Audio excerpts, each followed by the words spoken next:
Nintendo is a video game company that has often used litigation to stop people from illegally using their intellectual property. Despite the clear listing of ownership, players still continue to misuse Nintendo's products, often because they're frustrated by the high prices of items sold by Nintendo. The responsibilities of users are clearly outlined in the terms of service that players agree to when using Nintendo products, and the company often uses its legal team to take action against anybody who breaks those rules. My name is Brady Laub. And my name is Allison Woodruff. The documentary is titled The Game of Ownership, the Copyright of Nintendo's Property and the Consumer's Responsible Use. The first example of Nintendo's copyright involves a lawsuit filed by magician Uri Geller.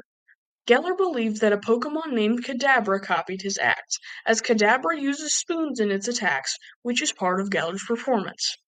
He was correct because Kadabra's entire evolutionary line is inspired by three magicians, with Kadabra specifically modeled after Geller.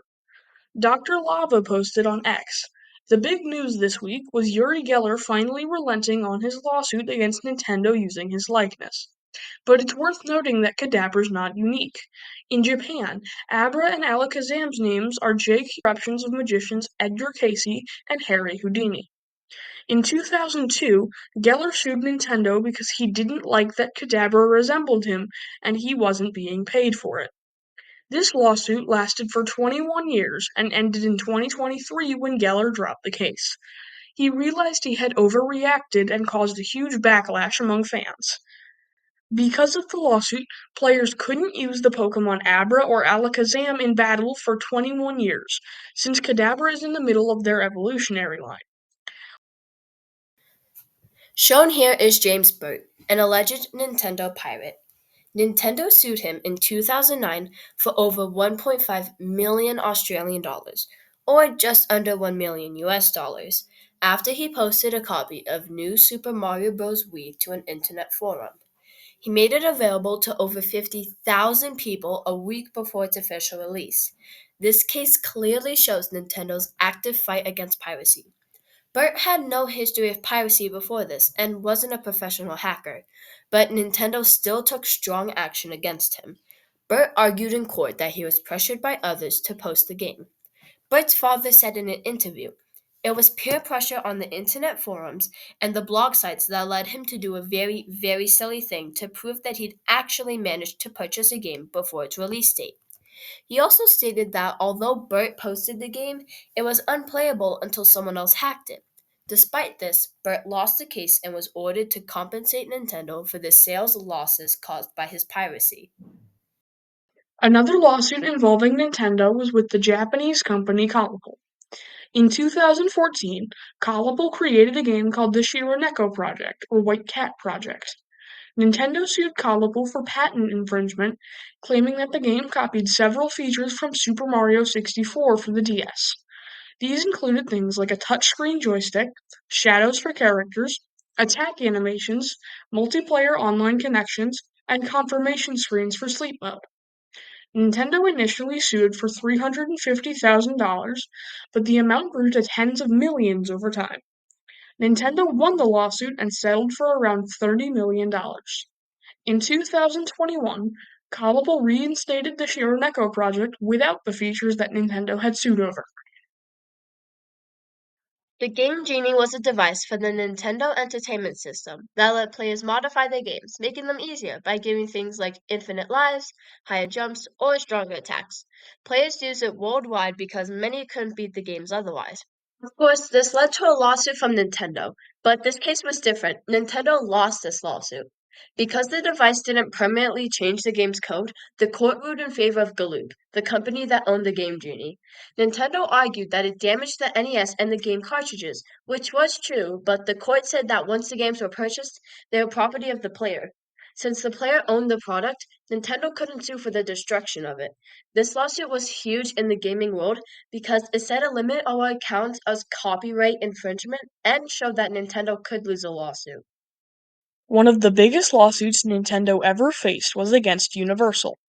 Universal sued Nintendo over the 1981 game Donkey Kong, claiming it was an unlicensed use of King Kong from Universal's original 1933 motion picture. Universal claimed that Nintendo's Donkey Kong was too similar to Universal's King Kong, both being large antagonistic gorillas.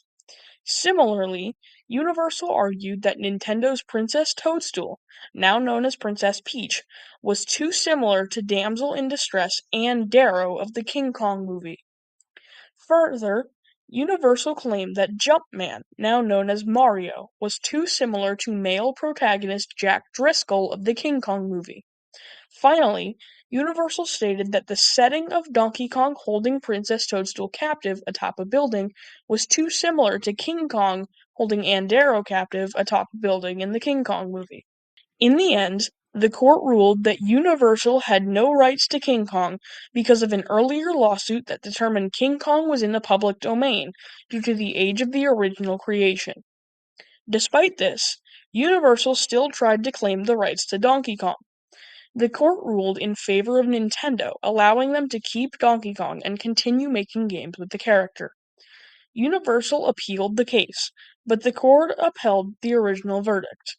The court ruled that, quote, "the two properties have nothing in common but a gorilla, a captive woman, a male rescuer, and a building scenario," end quote. The court also stated that, quote, "the Kong and King Kong names are too common and are associated with apes and other objects of great magnitude," end quote. In conclusion, Nintendo's strict enforcement of copyright shows its dedication to protecting its rights to its intellectual property, as shown in the Callable lawsuit where Nintendo attacked Callable in an act of defense against patent infringement. It also highlights the ongoing tension in the gaming industry. Many players feel emboldened to forego their responsibilities as players and violate set rules to avoid paying a high price, and see companies like Nintendo as focusing more on profits than on player concerns.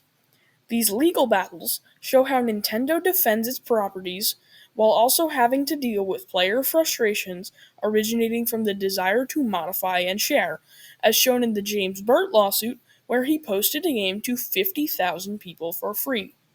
This brings up important questions about ownership.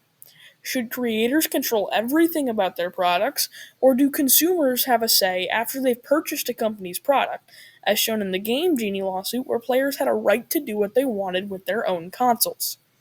These lawsuits show the clash between these views and demonstrate how copyright law is changing with new technology. Companies like Nintendo have a lot of power, and consumers are responsible for respecting the boundaries of intellectual property via terms of service, which are forcibly agreed to by the player by purchase of a product, further boosting the power of Nintendo and similar companies. My name is Brady Laub, and I'm currently downloading a game called Hades for my Nintendo Switch, which is docked to my TV. To download this game, you must enter your password, which, by doing so, you are agreeing to this. In here, it says, if you do not agree to this agreement, please do not use the Nintendo account services, which means, if you're not going to enter your password, you may not download this game. But, by entering your password, you're agreeing to all of this.